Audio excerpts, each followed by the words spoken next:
¿Le ha pasado que tiene dolor o tuvo dolor y no sabe qué es lo que pasa con usted? Ese dolor dura más de lo que usted cree y el médico no tiene respuestas para usted. Bienvenido al CCR Informa. Soy Sergio Gajardo y hoy estoy con mi muy buena amiga Giselle Horment, académico de la Universidad de Chile, y que nos va a ayudar con dudas que han surgido durante las sesiones que hemos tenido con nuestros usuarios para aclarar este y otros temas relacionados con dolor. Buenos días, Giselle. Hola, Sergio. Cuéntame, la primera pregunta que cae de cajón es ¿qué es el dolor? No sé si nos puedes ayudar con esto. Sí, los kinesiólogos trabajamos mucho con pacientes con dolor y la idea es que nosotros les expliquemos a los pacientes por qué tienen dolor, qué es el dolor, qué función cumple este dolor, qué pueden hacer ellos para mejorar su situación, y todas estas cosas es un poco lo que queremos conversar hoy día. Lo primero es explicar cuál es la definición del dolor, y existe una definición que la hizo la Asociación Internacional para el Estudio del Dolor, que dice que el dolor es una experiencia, y eso es la primera parte que es muy importante, una experiencia sensorial pero también emocional que es displacentera, que puede estar asociada o no a un daño en alguna parte de nuestros tejidos de nuestro cuerpo, ¿ya? O que ese daño puede ser real o puede ser potencial, y que el paciente describe esta experiencia en términos de este daño. Excelente. Eso. Pero a mí me duele. ¿Eso tiene que tener alguna función o debe servir para algo? Sí. ¿Cuál es la función del dolor? Contrario a lo que todos pensaríamos, el dolor es bueno. ¿Ya? Y es lo primero que uno le dice a los pacientes, sí. El dolor es bueno, ¿ya? No hay que tenerle temor al dolor, porque el dolor cumple una función súper importante en nuestro cuerpo, ¿ya? El dolor tiene una función protectora, nos alerta, nos avisa que algo está pasando y que tenemos que tomar ciertos resguardos, o tenemos que ir a preguntarle a algún profesional de la salud, o tenemos que tomar algunas precauciones, pero es una alerta, es la forma en que el sistema nervioso nos avisa de que algo está pasando y que tenemos que hacer algo para cuidarnos, o que algo en nuestro cuerpo está sintiendo o percibiendo alguna amenaza y nosotros tenemos que tomar alguna acción al respecto. Entonces el dolor en principio es bueno, cumple una función importante. Si no sintiéramos dolor estaríamos muy expuestos a lesionarnos, a dañar nuestro cuerpo y no nos daríamos cuenta, ¿ya? Entonces el dolor que sentimos frente a un trauma, un golpe, alguna lesión, es un mecanismo protector. El problema es cuando este dolor se queda mucho tiempo con nosotros, ¿ya? Cuando el dolor se queda mucho tiempo, y hablamos de dolor crónico, que ahora en realidad se está hablando más de dolor persistente, porque persiste en el tiempo, ¿ya?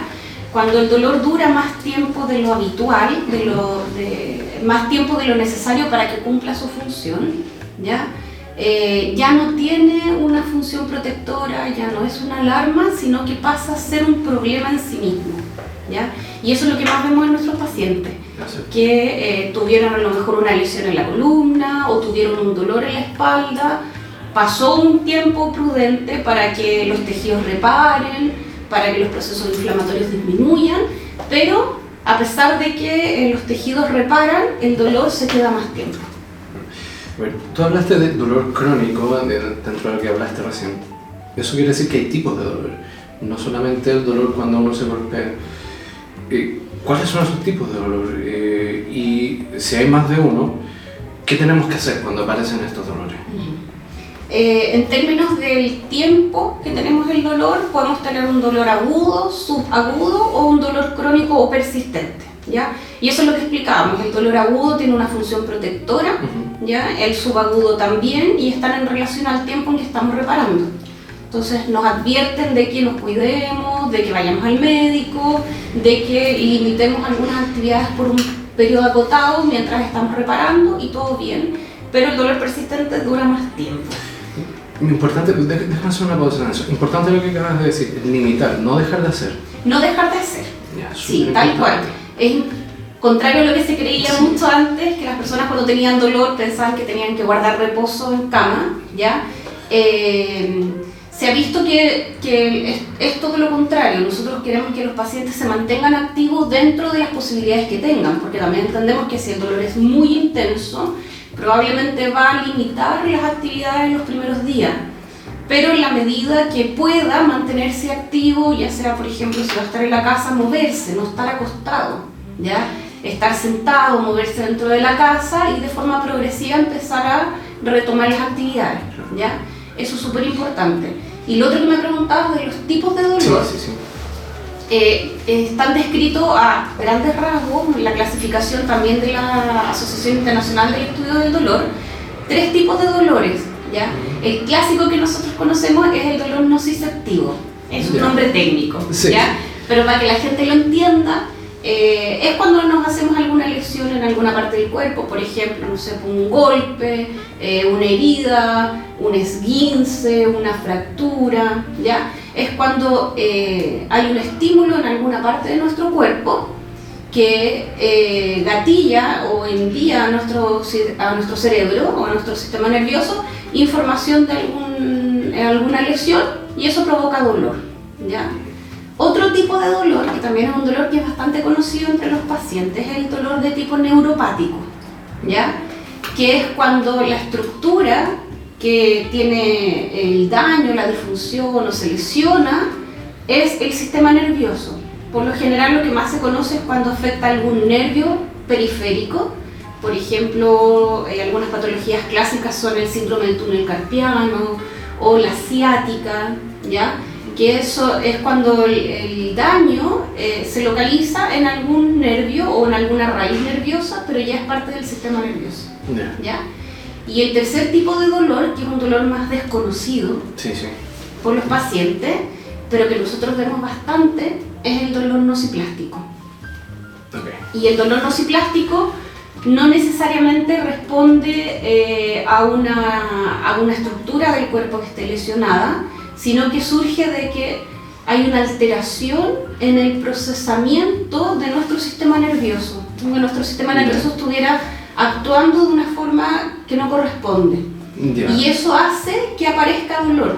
Entonces, por ejemplo, frente a un estímulo que normalmente no es doloroso, como por ejemplo el tacto, en una persona que tenga su sistema nervioso que está funcionando de forma alterada, ese estímulo puede provocar dolor. Y eso no necesariamente significa que hay alguna estructura rota, que es lo que las personas creen. Siempre tendemos a echarle la culpa del dolor a que tenemos una lesión. Y si volvemos a la definición inicial, a veces no hay un daño real, o es un daño más bien potencial, o el paciente lo describe así, pero no necesariamente está. Viéndolo como a modo grosso, este último tipo de dolor, ¿es un error en la decodificación de la señal? ¿Es una traducción errónea al cerebro?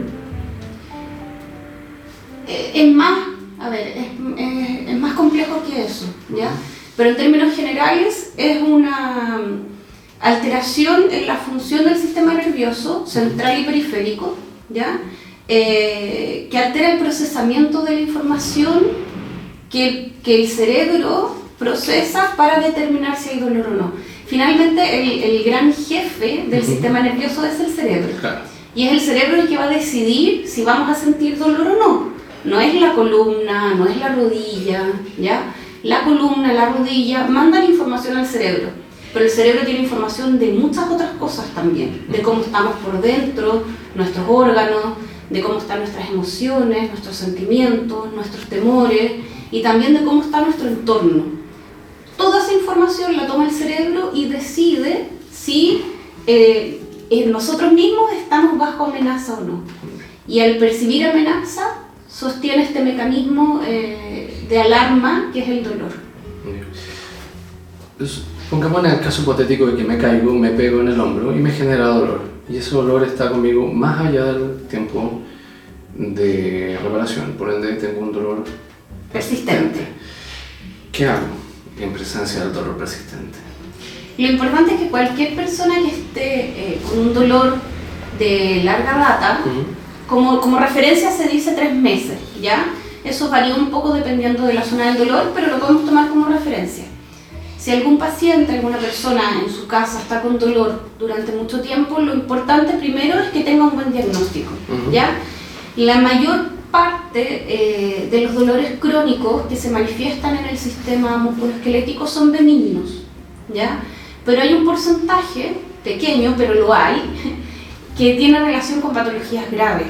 Por ejemplo, cáncer o infecciones articulares, dan dolor en el sistema musculoesquelético.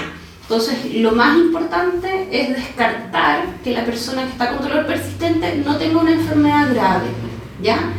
Después, también es importante en algunas zonas del cuerpo, por ejemplo la columna lumbar, también chequear que si es que tiene alguna patología específica o no responsable de ese dolor.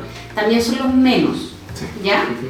Cuando salimos de esa zona que es más de manejo médico y descartamos patologías graves o patologías específicas, el tratamiento principalmente, bueno, siempre es multidisciplinario, pero aquí vamos a hablar un poco de la kinesiología, ¿ya?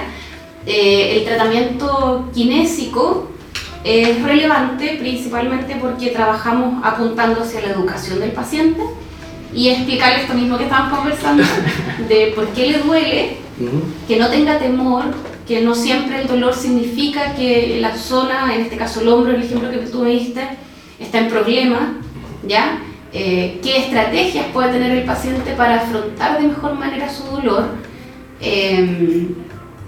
Principalmente eso, educar al paciente, que tenga más confianza, que sienta que es capaz de controlar él el dolor y no que el dolor controla su vida, ¿ya? También hacemos mucho ejercicio. Los ejercicios tienen mucha evidencia de que provocan efectos analgésicos en nuestro cuerpo. La liberación de endorfinas en nuestro cuerpo es uno de los analgésicos más potentes que tenemos, ¿ya? Así que no hay que tomar tanto medicamento, hay que hacer más actividad física, ¿ya? Pero también hay pacientes que le temen a la actividad física, porque cuando hacen actividad física les duele. Entonces la recomendación es que se acerquen a un kinesiólogo para que los evalúe y para que pueda prescribir los ejercicios que más acomodan a ese paciente, para que tenga los beneficios del ejercicio y para que no le gatille más dolor ni más temor, ¿ya? Y también el kinesiólogo va a ser capaz de progresar de forma sistemática los ejercicios en la medida que el paciente se va adaptando bien, ¿ya? Pero lo recomendable siempre es actividad aeróbica, que puede ser desde una caminata hasta bicicleta estática, ejercicios un poco más específicos. También es súper importante que los ejercicios que se eligen para trabajar con los pacientes con dolor crónico sean los ejercicios que más le gustan al paciente. Porque antiguamente dábamos ejercicios y el paciente en verdad no le gustaba, perdíamos adherencia, el paciente no hacía su pauta de ejercicio y no teníamos ningún efecto. Entonces ahora siempre preguntamos qué le gusta hacer, si le gusta bailar, si le gusta salir a caminar, si le gusta jugar fútbol, y tratamos de enganchar a través de sus preferencias cuál es la actividad física que queremos que mantenga en el tiempo y si tenemos que hacer algunas adaptaciones y cosas así. Y otras cosas importantes también que consideramos en el tratamiento es tratar de reducir los factores estresantes, ¿ya? Ahí es muy importante el trabajo de la mano con los psicólogos y ahí nosotros determinar si es que necesitamos que ese paciente también vaya a psicoterapia al mismo tiempo de kine, lo conversamos con el médico, lo conversamos con el psicólogo, ¿ya? Pero es importante reducir el estrés. Y una cosa súper importante también es que los pacientes duerman bien, ¿ya? Algo que a nosotros los kine nos interesa bastante es preguntar cómo están durmiendo, cuántas horas están durmiendo en la noche, si el sueño es reparador o no, y empezar a hacer un tratamiento conductual para empezar a cambiar un poco la forma en que los pacientes duermen. El sueño es súper importante para reparar, para descansar, para bajar esta sensibilización que tiene nuestro sistema nervioso. Entonces pasa mucho que los pacientes con dolor crónico duermen mal y nadie les pregunta y nadie hace nada al respecto. Exacto, sí. Así que también es algo súper importante a considerar. Excelente. Mira, nos queda una última pregunta, que son los mitos respecto al dolor persistente. Ya más o menos limpiamos uno, que es que si me duele no debo moverme. Eso es un mito y está totalmente ya he expuesto que eso no es así. Sin embargo, hay muchos usuarios que ante un cuadro de dolor dicen esto es grave, solo porque duele. Otra cosa, me voy a morir de dolor. Eso, ¿qué te parece a ti esos mitos? ¿Hay alguno que tenga asidero dentro de los mitos que tú conoces? Nosotros escuchamos hartas cosas por los pacientes. La virtud también que tenemos los kinesiólogos es que tenemos tiempo para escuchar a los pacientes, ¿ya? A veces quisiéramos que fuera más, pero tenemos tiempo y los vemos varias veces, no los vemos una única vez. Sí, los pacientes sienten que cada vez que el dolor aumenta o que tienen un día con dolor, significa, lo relacionan directamente con que algo está pasando en su cuerpo, algo malo está pasando.